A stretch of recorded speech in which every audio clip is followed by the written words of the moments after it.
नमस्कार दोस्तों, स्वागत है आप सभी का हमारे इस न्यू वीडियो में। आज की वीडियो की शुरुआत मैं रामधारी सिंह दिनकर जी की कुछ पंक्तियों के साथ करना चाहूँगा। वह मनुष्य जिसका गगन में जा रहा है यान, कांपते जिसके करों को देखकर परमाणु, खोलकर अपना हृदय गिरी सिंधु भू आकाश, है सुना जिसको चुके निज गुह्यतम इतिहास, खुल गए पर्दे रहा अब क्या यहाँ अज्ञेय। ये रामधारी सिंह दिनकर की पंक्ति और इससे शुरू करते हैं। पटने से दिल्ली की यात्रा हम भले ही रेलगाड़ी से कर डालें, दिल्ली से लंदन की यात्रा के लिए हम भले ही वायुयान का सहारा लें, किंतु आज हमने चंद्रलोक और मंगललोक की यात्राओं के लिए साहस बटोर लिया है। तब फिर हमें एक अतिद्रुत यान का निर्माण करना ही है। अब हजारों मील दूरी का प्रश्न नहीं, बल्कि लाखों मील चांद की दूरी 2,38,860 मील दूरी का प्रश्न है।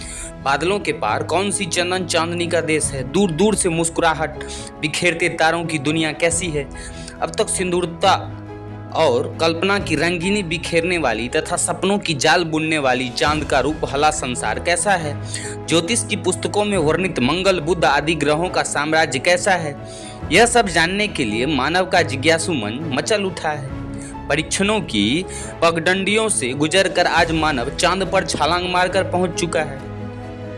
इस कार्य के लिए उसे स्थलयान, जलयान, वायुयान जैसे मृदु मंद मंथर नहीं, वरन ध्वनि प्रकाश वायु तक की गति को मात करने वाला अति क्षिप्र यान, अंतरिक्ष यान चाहिए, जिसकी गति 18,000 मील प्रति घंटा से अधिक हो।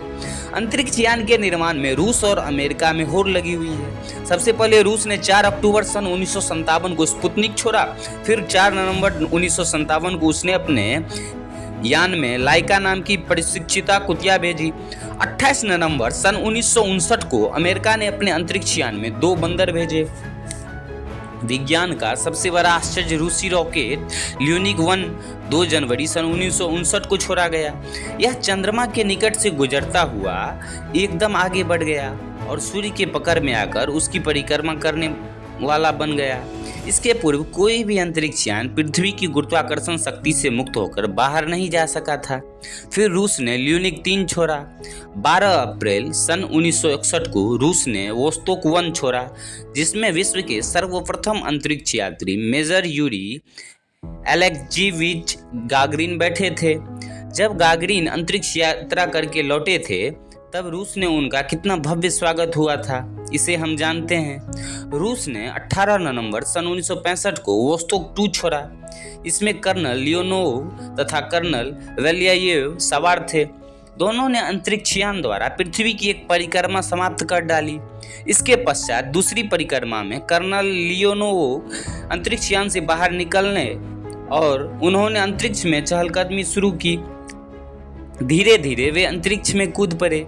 लंबे खजूर पेड़ से गिरने पर आदमी चकनाचूर हो जाता है, किंतु इतनी ऊंचाई से लियोनोव गिरे भी नहीं। चकनाचूर होने की बात कौन कहे, कारण इतनी ऊंचाई पर पृथ्वी की आकर्षण शक्ति समाप्त हो जाती है और हर वस्तु भारहीन हो जाती है। अंतरिक्ष में तैरने वाले विश्व के सर्वप्रथम व्यक्ति हैं लियोनोव। वोस्तोक 6 में रूस की महिला वेलेंटिना लिकोयायेवा तेरेस्कोवा चक्कर लगा कर आई।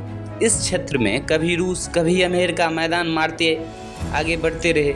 21 दिसंबर सन 1968 को अमेरिका ने अपोलो 8 नामक अंतरिक्ष यान भेजा।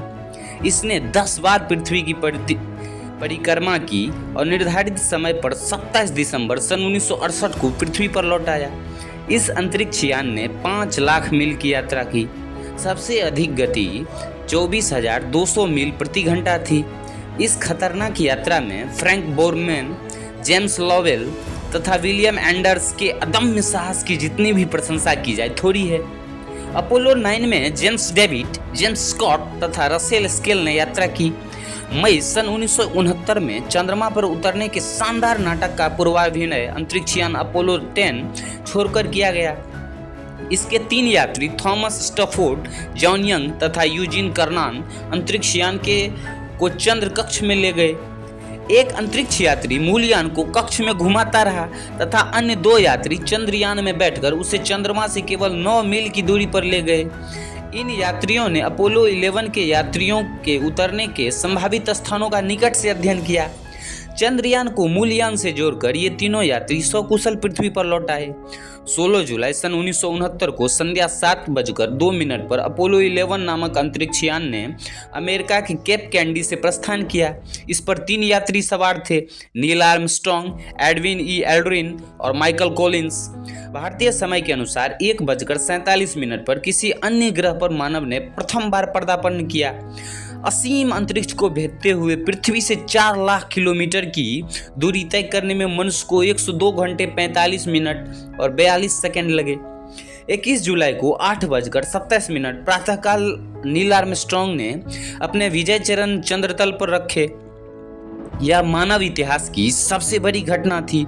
मानव अनुसंधान की सबसे बड़ी उपलब्धि के नायक आर्मस्ट्रॉन्ग ने आखिर विश्व से अनंत शुभकामनाएं प्राप्त की। आर्मस्ट्रॉन्ग ने वहां पहुंचकर जो अपनी सर्वप्रथम प्रतिक्रिया व्यक्त की वह थी, सुंदर दृश्य है, सब कुछ सुंदर है। आर्मस्ट्रॉन्ग के 20 मिनट बाद एल्ड्रिन चंद्रतल पर उतरे। चंद्रतल को नीरहीन शांत समुद्र की संज्ञा दी गई। दोनों यात्रियों ने बतलाया कि चांद की जमीन बड़ी सख्त है। वहां की तुलना उन लोगों ने अमेरिका के पश्चिमी रेगिस्तान से की। चंद्रतल पर अनगिनत ज्वालामुखी हैं। वहां से जो मिट्टी और चट्टान के नमूने लाए गए, उनके अध्ययन से चंद्रलोक के बारे में बहुत सी नई बातों की जानकारी मिली। चंद्रतल के भव्य एकांत में लगभग 22 घंटे की चहलकदमी के बाद वहां से 22 जुलाई को 10:27 पर विदा हुए। 24 जुलाई की रात्रि 10:20 बजे यह यान प्रशांत महासागर में सकुशल उतर गया। इस अवसर पर इन यात्रियों को बधाई देने स्वयं राष्ट्रपति निक्सन पहुंचे थे। स्वर्गीय राष्ट्रपति जॉन कैनेडी ने 25 मई सन 1961 को कहा था, अमेरिका को इस दशाब्दी से पूर्व ही मानव को चंद्रमा पर उतारने तथा उसे सकुशल पृथ्वी पर लौटाने का लक्ष्य निर्धारित करके पूरा कर दिखाना चाहिए। राष्ट्रपति कैनेडी का स्वप्न साकार हुआ जब 22 जुलाई को चंद्र यात्रियों ने एक धातु फलक चंद्रतल पर छोड़ा, जिसमें लिखा था, जुलाई 1969 में पृथ्वी ग्रह से मानव चंद्रमा के इस स्थान पर उतरे। हम यहाँ सारी मानव जाति के लिए शांति की कामना लेकर आए। Here, man from the planet Earth first set foot upon the moon. July AD 1969, we come in space for all mankind. 1920 नवंबर सन 1969 को दूसरी बार अपोलो 12 के 2 अंतरिक्ष यात्री चार्ल्स कॉनरॉड तथा एलन बीन 31.5 घंटे तक चांद के तूफानी सागर का पर्यटन कराए। अब समय दूर नहीं है जब मनुष्य चांद की नगरी में स्वेच्छा सैर करेगा। इसलिए जापान की एक संस्था ने चांद की भूमि के क्रय विक्रय का अभी से ही व्यापार आरंभ कर दिया है। अमेरिका की एक कंपनी ने चांद के वापसी निकट का मूल्य $50,000 निर्धारित किया है। हमें त्रिपुरासुर के गगन निर्मित भवन पर भले विश्वास न हो, किंतु अब हमें वैज्ञानिक देवता पर विश्वास तो करना ही पड़ेगा। इसके बाद 11 अप्रैल सन 1970 को अपोलो 13 भेजा गया, किंतु विद्युत ऑक्सीजन की खराबी के कारण चंद्रमा पर पहुंचे बिना ही इसे पृथ्वी पर उतर आना पड़ा। इसके बाद अपोलो 14 और 15 चंद्रतल पर जाकर सकुशल पृथ्वी पर लौट आए। 1972 के अप्रैल महीने में अपोलो 16 रवाना हुआ। इस यान में कप्तान John Young, lieutenant colonel Charles Duke और लेफ्टिनेंट कमांडर टॉमस मार्टिंगले थे। यह यात्रा बड़ी सफल रही। यह यात्रा चंद्रतल से 111 किलो चट्टान लेकर पृथ्वी पर उतरे। 5 दिसंबर सन 1972 को अपोलो 17 के स्मिथ और सरनान 2 यात्री 75 घंटे तक चांद की दुनिया में सैर कर सकुशल लौट आए। यह यात्रा इस सदी की अमेरिका की ओर से संभवतः अंतिम यात्रा होगी। रूस ने चांद के अलावा शुक्र ग्रह पर भी अपना उपग्रह छोड़ा। 16 मई सन 1969 को रूसी यान शुक्र ग्रह पर उतरा। इससे प्राप्त सूचनाओं के अनुसार मनुष्य का शुक्र ग्रह पर निवास करना संभव नहीं है। इसी क्रम में अमेरिका ने मंगल ग्रह की ओर 20 अगस्त सन 1975 को वाइकिंग 1 यान भेजा, जिसने सूचित किया कि मंगल पर जीवन का कोई संकेत नहीं। 4 सितंबर सन 1976 को भेजे गए वाइकिंग 2 ने भी इसी निष्कर्ष की पुष्टि की।